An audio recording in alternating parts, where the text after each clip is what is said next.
was late July and the stage was set. I had located a few good shooters across several spots. For one, I had a ground blind tucked into the side of a grassy hillside on the edge of a white oak ridge. One day, I decided to try to lay eyes on the bachelor group that was feeding up and down the power line almost daily.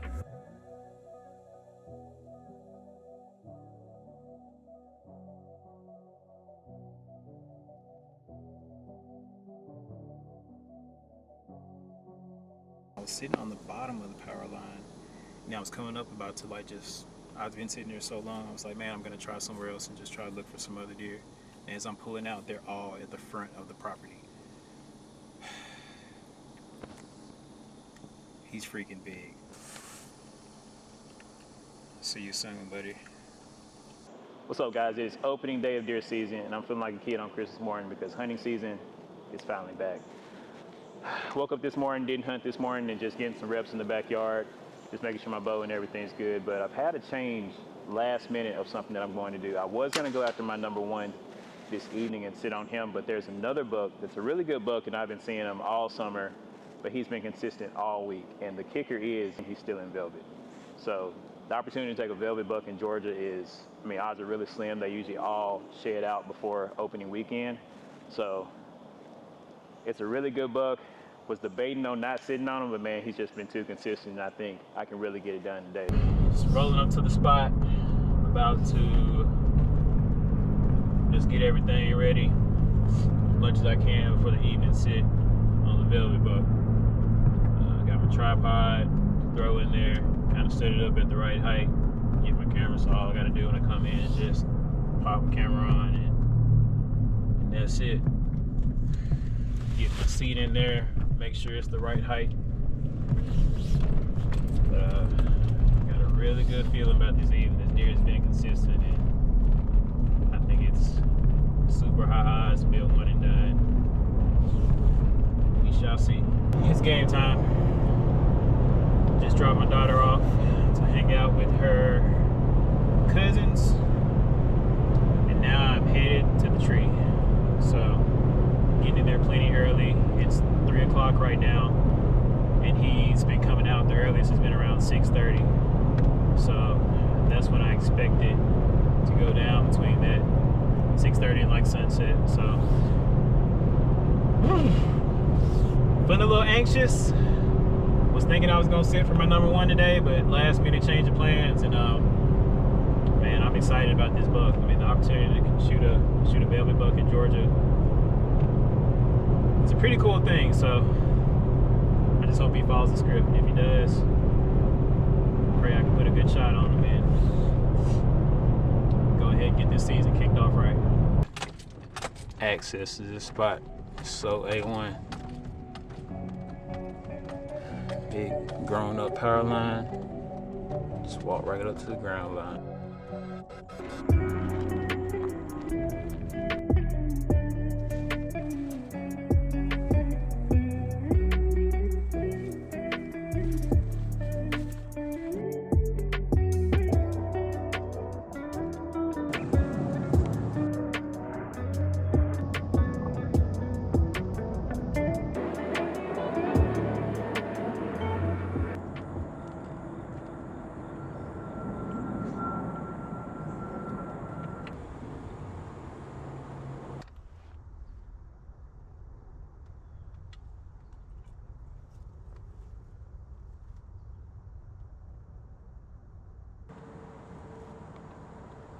Opening day, settled down in the blind where the big velvet buck's been showing up around 6:30. Got in clean, no deer in here. Access is really good. Tucked in tight in a ground blind. It's tucked into some really tall grass on the side of this kind of hill sloping down. And they've been coming out at the edge of this tree line, so hoping he comes out and gives me a good shot. So just gonna hold on. It's about 4:30 right now, so got a little while, but super excited to be back out here. Hopefully it's a good hunt.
So opening day of the season, was sitting for the velvet buck, and he did not show, but a whole bunch of coyotes did. So there's some work I got to do over there. Hopefully I can shoot a couple this season and then maybe trap some of them in the off season. But I think they're the ones that ruined the hunt. The wind was swirling a little bit, so I don't know if that's the fact. That was the factor. But I'm gonna try to go in there today. He's been in there. He was there the following day on Sunday, and today is Monday. So I'm trying to add as many cover scents as I can. I'm gonna cut some pines down and kind of stuff the blind with it. Just anything just to kind of help. The wind is majorly good, but you know, early season the wind does not stay consistent. It swirls sometimes. So this is the stage that I'm at right now with it. I mean, everything just sitting outside. So we reached that point, but while this deer is in velvet, I want to stay aggressive on him and try to get an arrow in him, because I mean, when he sheds, I mean, I might shift my focus to another deer. So hopefully he comes out this evening. He's been in there a lot. He was in there until like maybe 6:45 this morning. So gonna get in there on the evening sit and hopefully we can get it done on this deer. So we are back in the blind for the Velvet 10. It is September 15th and we are dealing with some crazy early season wind. I mean, it is swirling like crazy. So done the best scent control I can. Added some fresh pine in here just to kind of give me a little bit of cover scent. Just to, I mean, even if it's a fraction of a help, I mean, I'm trying my best. So I want to stay really aggressive on this deer, and I feel like he's gonna show.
Finally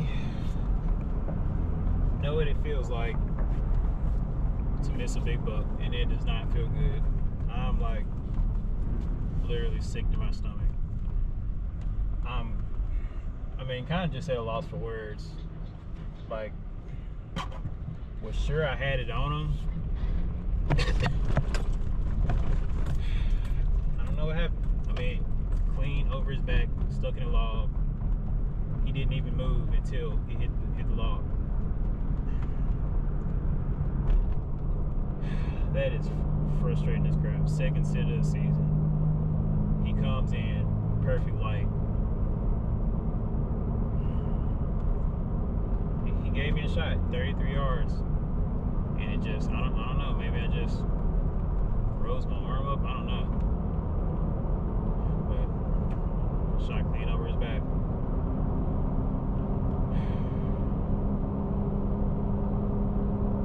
Deer season 2025, man.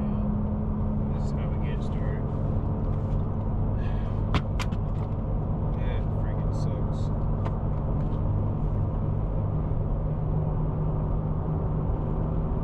It's all good though. It's early. It's early.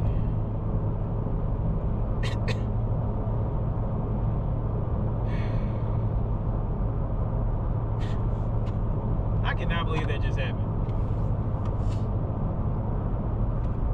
I'm not gonna dwell on it though. I'm gonna try not to beat myself up. I'm just glad I didn't injure him or anything like that.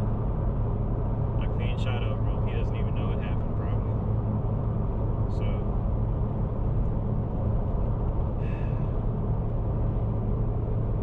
I'll just play it by ear and I'll get back on it when the wind's right. Less than 24 hours after missing the buck, I got the notification I knew in my gut was coming. As reality set in, my desire to pursue the buck didn't fade. Instead, it grew. So it's a couple of days after missing the Velvet 10, and I have figured some stuff out that I just want to share because this could be very important to somebody else who goes through the same process.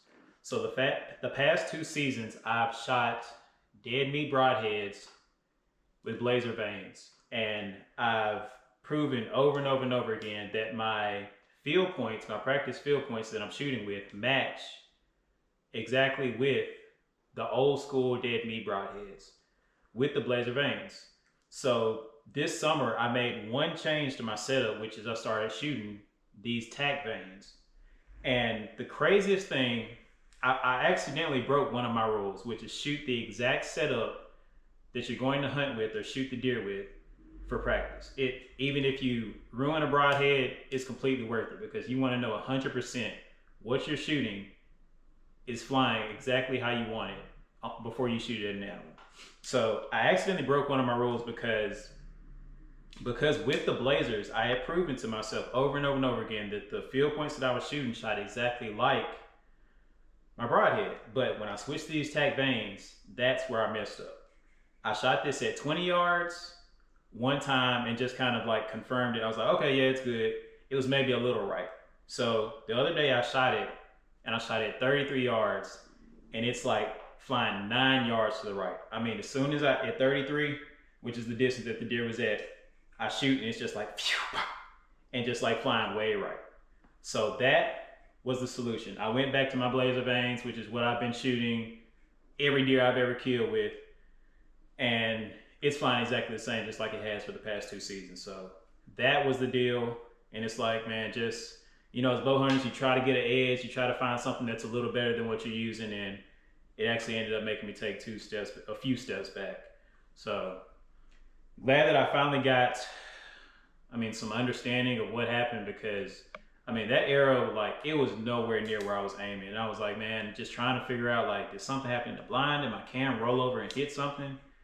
And I finally found what it was after shooting the exact setup that I was going to shoot, that I was going to hunt with. But just glad I finally got it sorted out. The deer is still showing up. Ultimately, I'm just so glad that it didn't hit any of them. It didn't harm them because then I would feel really sick. So I've decided to stay on this deer, finish the job and finish the story since I've already shot at him and get him on the ground and then we'll move forward. All right, y'all, September 18th, third hunt. The Velvet 10. Time to do the dang thing. Missed him on the second hunt. Figured out what the issue was. Fixed it. Now we're back.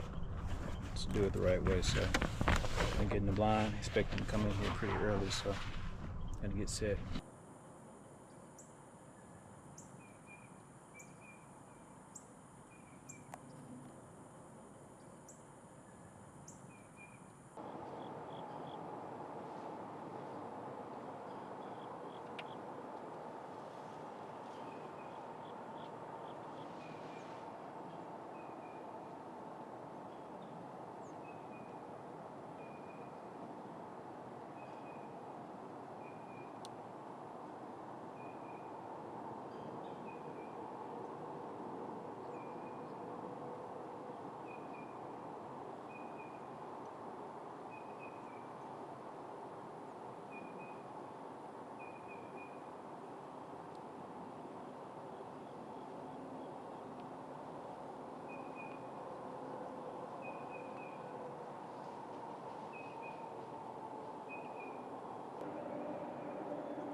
Another sunset rolled around and the Velvet 10 was MIA until dark.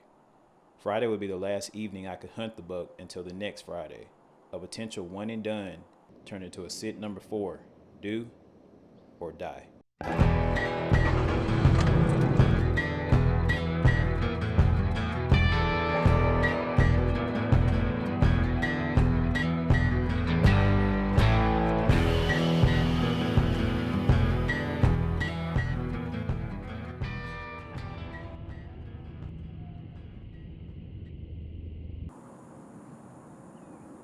Alright guys, it is September 19th, and this is the 4th hunt for the Velvet 10. I guess I'm just going to keep calling him that because he doesn't have a name, even though he's out of velvet.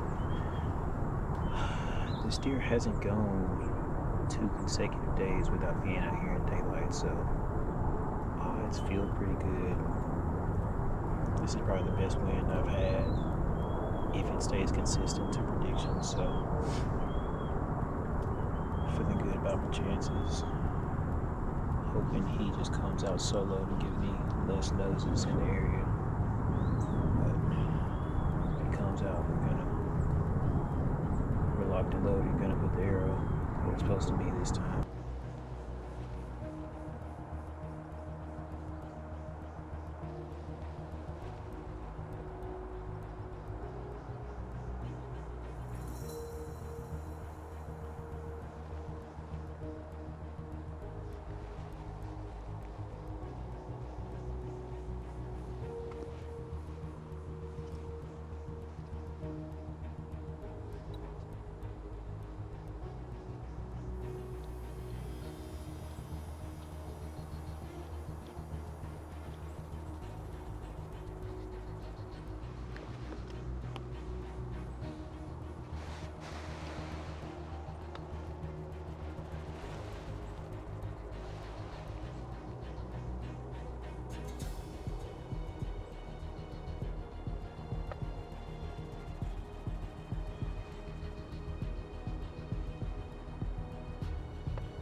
Let's take the shot.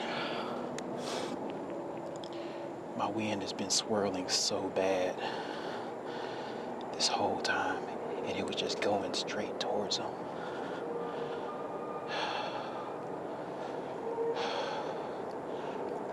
And I did not want him to boat out of there.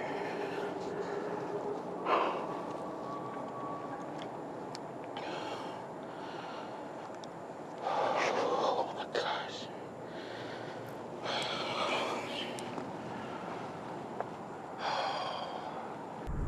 That shot will definitely get it done. It is 6:22. And I just shot the Velvet 10.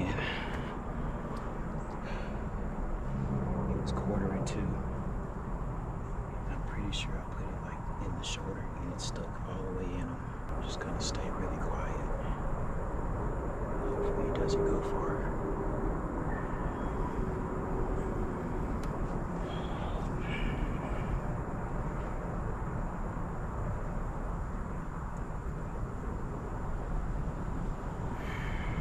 Jesus Christ.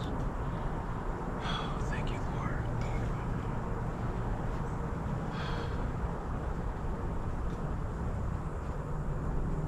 I've literally been sitting here praying so hard for this deer to come out this evening. And he stepped out and just gave me a shot, man. I waited like as long as I could. And I was like, man, eventually he's gonna smell me. My wind has just been swirling like crazy. It's been blowing straight that way. I'm like, man, I just knew I had to stay aggressive on this deer. This is the last off day. I had to hunt evenings when he's daylighted until next Friday, and I was like, man, I just have to take a risk. Like, this is a spot where if they smell me, it's not messing it up long term. Like, he's gonna keep coming back.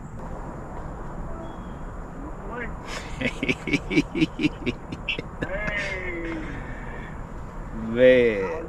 I will give you 6 more minutes. I said 6:30 ain't hit yet, man. He was kind of facing straight towards me. So, but a little quarter. So I waited for probably like 3 minutes, you know, just letting him give me a little better angle. And he just never gave it. And my wind just kept like, yeah. And he was just like, he started like, and I was like, bro, I cannot let this deer walk off. So I tried to put it, you know, I didn't want to hit like the scapula. So I tried to put it like a little bit behind it, and it stuck in and went all the way, like I saw the fletching sticking out, but it was like all the way deep into the fletching. So like in the, like hard quarter and stuck in deep to the fletching all the way to the back. He ain't gone nowhere. So he's dead for a fact. Oh, he smoked. He smoked, man. So I probably caught, I mean, I hit lung, liver, and it's in the guts. So it's 10:22. Shot the buck at 6:20. So we've given him 4 hours. Everybody I've kind of talked to is pretty sure, thinking that I clipped that left side lung, liver, and then into the guts. So don't want to leave him too long. It's already, you know, hot out here. It's early season, and there are a lot of coyotes out here as well. So we're believing that he's going to be dead within 100 yards. Gave him plenty of time to expire. So we're going to go in there and see if we can find some blood, and hopefully it's pretty close. So that's the game plan. Get here and try to find this deer, man. In this tree. Right here. It's off right here.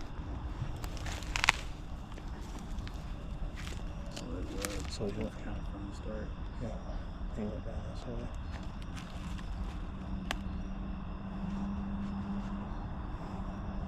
It's all the way up here. It's high as there. That's good. Seems like a spray. Just injury. Yeah. And that arrow clogging it at that.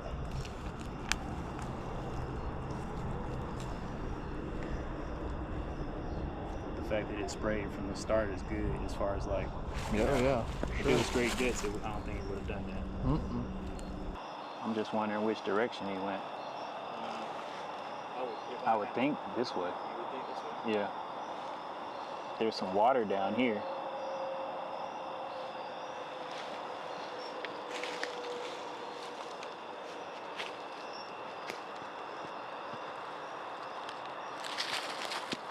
bud right here.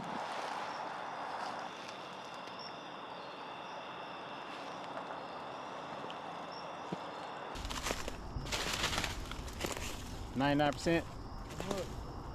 Confirm it to 100. I see an eye. That's it, man. Yeah, it's still in there. Oh, man.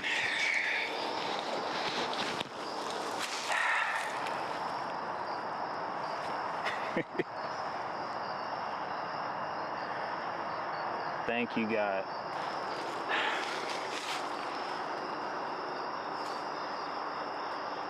I figured, like, that pack was on him.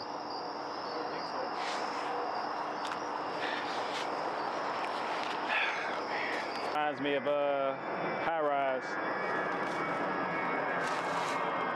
They started on him for sure. Ate his dang tail off. Velvet 10. It's finally down. My second sit on this deer, he was in full velvet, and I decided to go after him. And I did something different this year, which I've kind of already talked about. Changed my fletchings, just trying to, improve as a bow hunter and just get, my setup as dialed as it can be. And the craziest thing, found out the new fletchings changed the way that my broadhead flies. Field point was flying perfectly fine. Anyway, shot way over him. So blessed that I didn't hit him or any other deer because it was like, far off, like 10 inches. And decided that even though he shed his velvet the very next day, I was gonna stay on this deer and just still hunt him because after I went after him, I shot at him, I wanted to finish the job. And here he is. I'm pretty sure that's my biggest buck to date. And we are on the board in Georgia in September.